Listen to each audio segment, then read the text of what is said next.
Hey guys, so today I'm going to be doing my May wrap up, and I feel like I had a really mixed reading month. There were some books that I didn't particularly enjoy that much, and then some books that I really loved. I also read quite a few, or listened to quite a few audiobooks this month as well. So as usual, I'm going to go from my least favourite book of the month to my most favourite. So to begin with, I have a 2-star read, and that was Wink Poppy Midnight by April Genevieve Tucholk.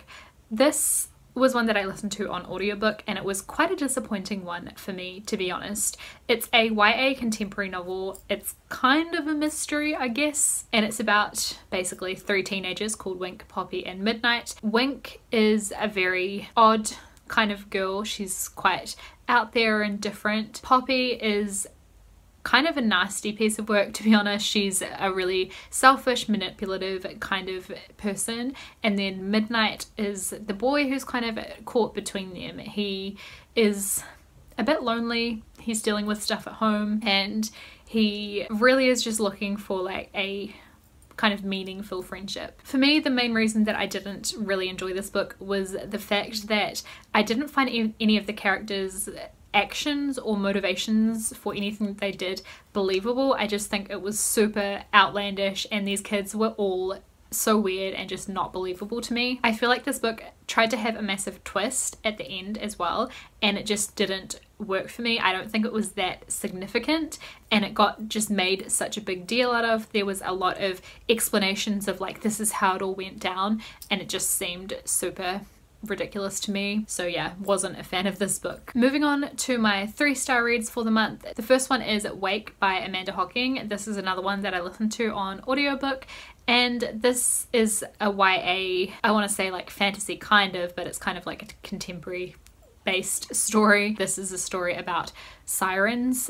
So sirens are kind of like mermaids, if you like those type of stories. So I was really interested to see where this story would go. So there's these like 3 strange girls in town that essentially are sirens, and this one girl's kind of getting involved with them. I found the narration in this book, first of all, super irritating. It was so annoying, like especially the voice of one of the girls. It was all voiced by the same narrator, but one of the voices she like put on for one of the girls was super annoying, and that character was meant to have kind of like a really I guess whiny kind of annoying voice, but it drove me crazy. There are little snippets where the sirens would like sing, because that's the way they call in men or whatever, and that was really beautiful and very pretty, and I'm glad that that was in there. I thought that was something that added to my reading experience. Being able to listen to that rather than reading it in a book would have been a lot different. I think that the story was fun, it was enjoyable. I really liked especially the dynamic between our main character and her sister. I thought that was a really nice relationship. However, I think the story was super predictable, and there really wasn't much to it for the length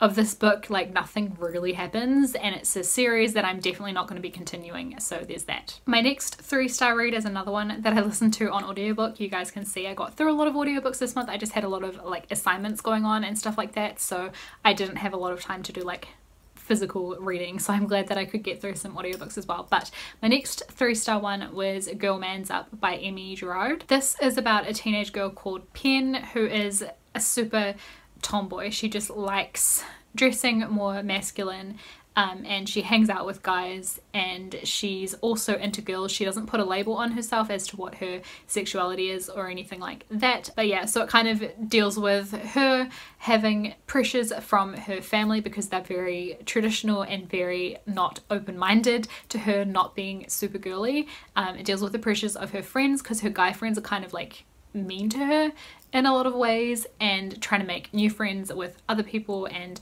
her relationship dramas and school dramas and just everything like that. A lot of it though is around the family dramas. I really liked the themes that this book deals with. It deals with, as you can imagine, a lot about the idea of just letting people be themselves, and that's something that I kind of really believe in as well. Like people should just be able to do what they want with themselves, so long as it's not hurting anybody else. Like why not just let people do what is comfortable for them? There's a lot of conversation as well, I think, that is quite important about how for some people they don't want to put a label on themselves as to what they are, and by trying to like force a label onto them is trying to like squeeze them into a box, which means that maybe different traits of theirs don't necessarily all fit into that one box.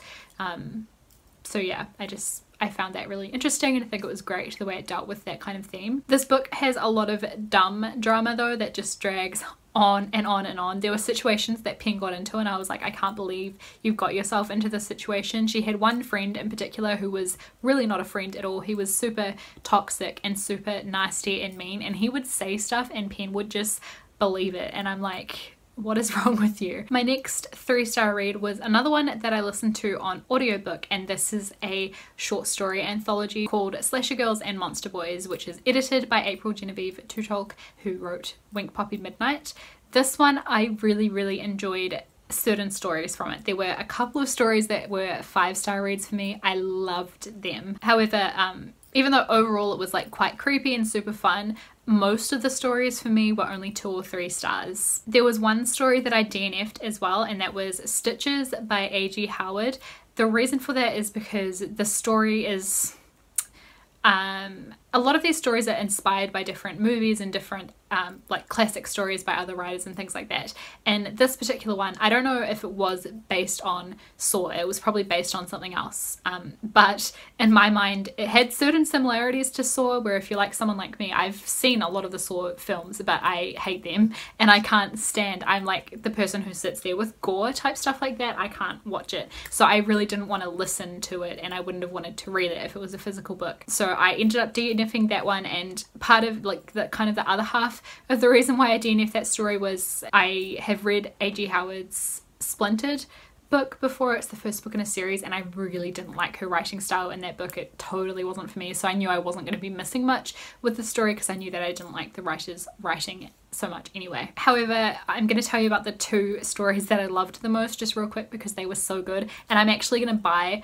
the short story anthology just because I love these 2 stories so much and I want to be able to reread them. So the first one is Sleepless by J. Kristoff. I've had a really good like J. Kristoff month, which you guys will see later in this wrap up, but this story was so good. It was based on, loosely based on, I guess, Psycho, the Alfred Hitchcock movie. I think it was based on something else as well, but I can't remember what, and it was super creepy. The twist, there were actually quite a few twists. Like I thought the first twist when it came up, I was like, okay, that's the twist, and I thought it was so good and I was so satisfied and I thought it was amazing, and then there was like another twist which I was like, I can't believe this thing as well, and then there was another twist and I was like, I can't believe it.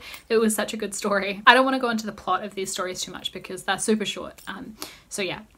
The other one that I really loved was Into the Forest Dark and Deep by Carrie Ryan. This story was kind of inspired by Alice in Wonderland, and it was told around a teenage girl, but it flashed back to her childhood as well. So there were moments when she was 7 and then moments where she was 17, and flashing between these 2 times. And there's a character inspired by Alice in Wonderland, and just the whole aesthetic and everything was very Alice in Wonderland-y, which I love, and it was super creepy. It was the creepiest story. Like I just want to read it over and over. It was so good. I highly recommend picking this up just to be able to experience those 2. It was so good. Next, I have a couple of 3-star reads, which to be honest, I'd probably bump them up a little bit from what I've rated them now that I've had time for them to kind of like sink in. The first one is How to Be Both by Ali Smith. Both of these, by the way, I've had to read for uni, which kind of happens for me quite often. I'll read them the first time and kind of just think that wasn't fun, and then the more I look into the book and study it and think about it and let it sink in, the more I start to enjoy the experience. I just love analysing books, I think, and the more I analyse them, the more I like them, usually, if there is something there to analyse. So yeah, there's 2 sections to this book, and different editions of it have different sections printed first. So my one, the first section in this book, follows a girl called Georgie, and she is dealing with the loss of her mum. Georgie lives in our modern times, and her mum has passed away. She is left with her dad and her little brother as well, and she's just trying to kind of deal with that. I kind of didn't super enjoy that just because that's not a topic that I enjoy reading about, and also like Georgie and her mother both just felt super pretentious to me, and I didn't like them as people, and I wasn't interested enough in their story to, you know, overlook the fact that I didn't like them as people. I just wasn't interested, and I thought they were super pretentious. Also, the writing style, like, it has no structure. There are no chapters. Like, the entire book, aside from when you get to the second section, the entire book is just like that, and it just made it so dull for me. However, the second section of this book, which is probably why I would bump up the rating, I gave this 3 stars, but I think I'd give it like a 3.5. The second section is set in the 15th century, and it's about an Italian painter. I just found that section so fascinating, and I really enjoyed the way that that section tied in to the first section. And yeah, I just found the story of this painter really, really interesting and really engaging, and I was really into it. I just wanted to know everything. So I think if I had have had a copy of the book where that section came first and then we learned about Georgie afterwards, I think I would have preferred it much more that way. I'm calling her Georgie. She's actually referred to as George, my bad. I just couldn't read my handwriting. So the sections with George, there are references to paintings and things like that, and I just frankly didn't find it very interesting. But then when you learn about the painter, I was like, okay, I would probably have found those sections about the painting a lot more interesting knowing who the painter was. So I think if I had have had a copy of the book where that came first, I think I would have liked it a lot more. The other one that I read for uni that I rated 3 stars but would probably rate higher, and I think this one I'd actually give like 4 stars, is The Art Lover by Carol Masso. This one kind of is a confusing book to explain because it has 3 layers to it. The main story is about a woman called Carolyn who's in New York City, and she's dealing with the loss of her father, and she also has a best friend of hers called Stephen who is in hospital with AIDS. Then there's the story that she's writing because she's a novelist, so she's writing this story about a woman and her 2 daughters after her husband leaves her, and kind of the reactions of all of them following that. And then the other layer of the story is Carol kind of adds in some of her own life as the author. There's a section in this book that's told from her perspective, her experience losing a friend to AIDS, and her friend was called Gary. This book also has a bunch of, I've actually highlighted and stuff in it because I'm studying it, but there's also like newspaper clippings, there are paintings and things. Some of them are like classic artwork, but this one was actually by her friend Gary, which is kind of like really special that she put in things by him. And yeah, it's made up of a whole lot of stuff, and the story just flicks between all those different parts of the narrative, which made it kind of confusing until I realized like what was what. But knowing what was what, I really liked how the different parts of the narrative fit together. I think probably my favorite sections that interested me the most was Carol's autobiographical section. I found that super emotional, and it was kind of like realizing how closely her own story matched to the story she told about Carolyn and Stephen. Just seeing how personal that really was to her, I found that really emotional. And there are also these little chapters, sometimes where Carolyn's interacting and sometimes it's the characters that she's writing about interacting with Jesus or other religious figures and just having conversations, and I found that really interesting. I always am fascinated by how people experience or view or kind of wonder about religion, so I found those sections really interesting. So the more I talk about this and the more I think about it, the more I like it, and I think I probably honestly would give this 4 stars even though I rated it 3 when I initially read it. Moving on to my 1 4-star read for the month, that was The Ripper by Carmelo Anaya. This one I have a full review for on my channel, so you can check that out in the information bar below if you want to see my full thoughts on this. I loved this book. This one is kind of a bit of a detective novel. It's set in Spain, and it follows a detective who's investigating a case where there's a copycat Jack the Ripper serial killer. The detective starts getting text messages from this person, so assuming that it might be someone that he knows or is familiar with, it's super creepy, and I just was so into this and wanting to find out who did it. So if you want to hear more of my thoughts on this, check out that review in the information bar below. Finally, I have my 2 5-star reads for the month, and I just put up reviews for these 2 books in the last couple of days, so you can check them out in the information bar below if you want to know more about them. The first one was my Classics Clique book for May, and that was Little Women by Louise May Alcott. This is a children's classic about 4 sisters growing up in America during the Civil War, and their neighbor called Laurie, and just things that they all get up to. It's super sweet and super innocent and nice, and each chapter kind of reads like its own little story, and it's just perfect. I really enjoyed this one. My other 5-star read for this month was a super fun one. This was Lifelike by J. Kristoff.